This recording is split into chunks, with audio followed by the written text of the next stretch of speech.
जय श्री कृष्णा। राधे राधे। पितृपक्ष चल रहा है। आज अपनी बात करेंगे पितृपक्ष के दौरान आने वाली एकादशी के बारे में। आश्विनी माह के कृष्ण पक्ष की एकादशी को इंदिरा एकादशी के नाम से जाना जाता है।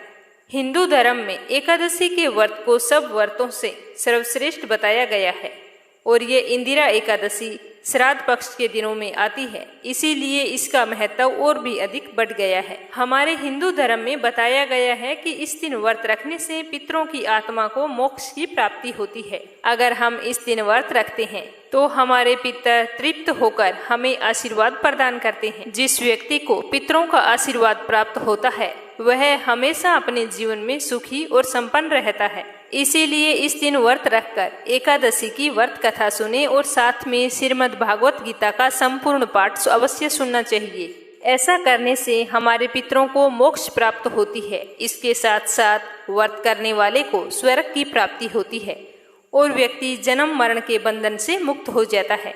हिंदू पंचांग के अनुसार इंदिरा एकादशी की शुरुआत 9 अक्टूबर सोमवार को दोपहर 12:36 पर होगी और 10 अक्टूबर मंगलवार के दिन में 3:08 पर इसका समापन हो जाएगा।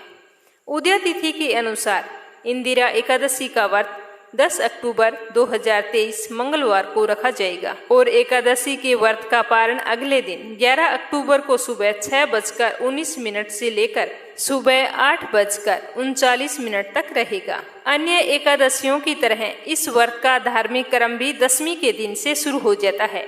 इसीलिए दशमी के दिन घर में पूजा पाठ करें और दोपहर में नदी में तर्पण की विधि करें। श्राद्ध की तर्पण विधि के पश्चात ब्राह्मणों को भोजन कराएं, उसके बाद में स्वयं भोजन करें। याद रखें कि दशमी के दिन सूर्यास्त के बाद भोजन नहीं करना चाहिए। फिर एकादशी के दिन सुबह जल्दी उठकर स्नान करें और व्रत का संकल्प लें। उसके बाद में विधि विधान से एकादशी की पूजा अर्चना करने के बाद में व्रत कथा सुने। व्रत कथा समापन होने पर अपने मंगल जीवन की कामना करते हुए सूर्य देव को जल से अर्घ्य दें। और हाँ, अगर आप एकादशी के दिन श्राद्ध विधि करना चाहते हैं तो ध्यान रखें, एकादशी के दिन ब्राह्मणों को सिर्फ फल आहार करवाएं और व्रत के अगले दिन द्वादशी को सुबह जल्दी उठकर स्नान करें। उसके बाद में भगवान श्री हरि विष्णु की पूजा अर्चना करके तुलसी माता को जल चढ़ाएं और तुलसी माता की कहानी सुने। एकादशी के दिन तुलसी माता की पूजा कर सकते हैं, लेकिन हम उन्हें जल अर्पित नहीं कर सकते। एकादशी के दिन शाम के समय सिर्फ एक घी का दीपक जलाएं और अपने मंगल जीवन की कामना करें। जब भगवान श्री हरि विष्णु की आप पूजा करते हैं तो ध्यान रखें, प्रसाद के अंदर तुलसी दल अवश्य मिलाएं, क्योंकि तुलसी दल के बिना भगवान श्री हरि विष्णु की पूजा अधूरी रहती है।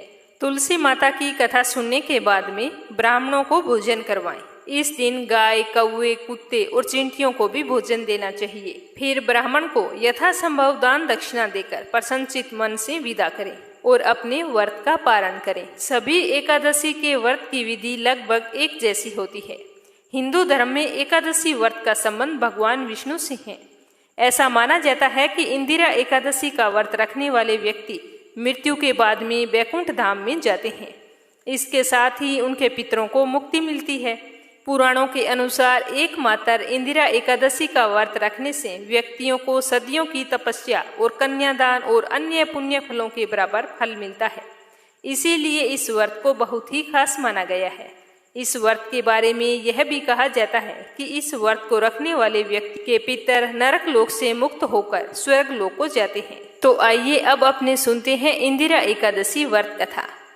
एक बार धर्मराज युधिष्ठिर कहने लगे कि हे भगवान, आश्विनी कृष्ण एकादशी का नाम क्या है, इसकी विधि क्या है और इसका व्रत करने का क्या फल मिलता है? मुझे सब कुछ विस्तार पूर्वक बताइए, मेरी सुनने की बहुत ही प्रबल इच्छा है। तो युधिष्ठिर की बात सुनकर भगवान श्री कृष्ण जी कहने लगे कि इस एकादशी का नाम इंदिरा एकादशी है।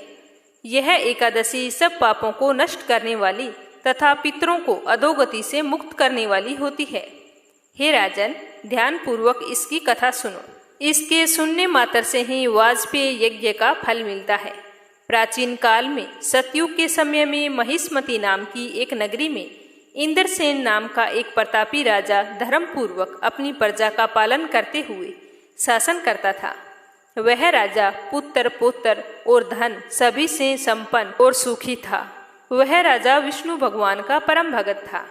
एक दिन जब राजा सुखपूर्वक अपनी सभा में बैठे हुए थे तो आकाश मार्ग से महर्षि नारद उतरकर उसकी सभा में आए। राजा उन्हें देखते ही हाथ जोड़कर खड़ा हो गया और विधि पूर्वक आसन व अर्घ्य दिया। सुख से बैठकर मुनि ने राजा से पूछा कि हे राजन, आपके सातों अंग कुशल पूर्वक तो हैं, तुम्हारी बुद्धि धर्म में और तुम्हारा मन विष्णु भक्ति में तो रहता है।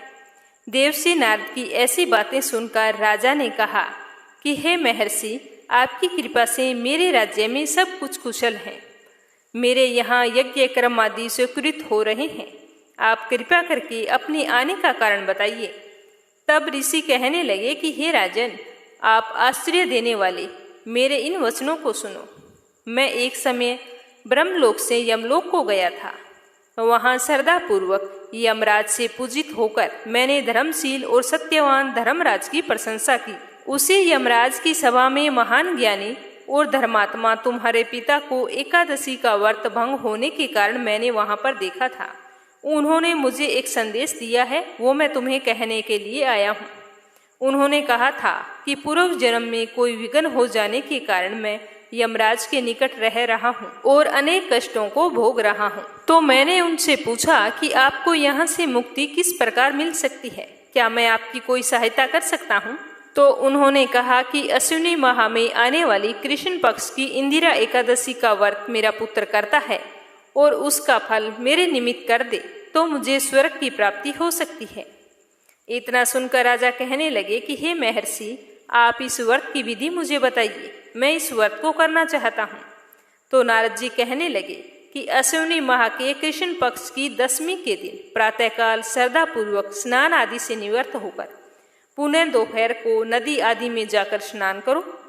फिर श्रद्धापूर्वक पितरों का श्राद्ध करो और एक ही बार भोजन करो। सूर्यास्त होने के बाद में भोजन नहीं करना है। और दूसरे दिन एकादशी के दिन सुबह जल्दी उठो, दांतुन करके स्नान करो। उसके बाद में एकादशी के व्रतों के जो नियम होते हैं उनका पालन करते हुए प्रतिज्ञा करो कि मैं आज संपूर्ण भोगों को त्याग कर निराहार रहकर एकादशी का व्रत करूंगा और आपके नियमों का विधिवत पालन भी करूंगा। हे अच्युत, हे पुंडरीकाक्ष, मैं आपकी शरण में हूँ, आप मेरी रक्षा कीजिए। इस प्रकार नियम पूर्वक शालिग्राम की मूर्ति के आगे विधि पूर्वक श्राद्ध करके योग्य ब्राह्मणों को फल आहार का भोजन कराएं और दक्षिणा दें। और जो आप भगवान श्री हरि के शालिग्राम स्वरूप को चढ़ाते हैं उन फलों को वहां से उठाकर गौ माता को दे देने चाहिए। धूप, दीप, गंध, पुष्प, नैवेद्य आदि से ऋषिकेश भगवान का पूजन करना चाहिए। फिर पूरा दिन मन में भगवान श्री हरि विष्णु का स्मरण करते रहें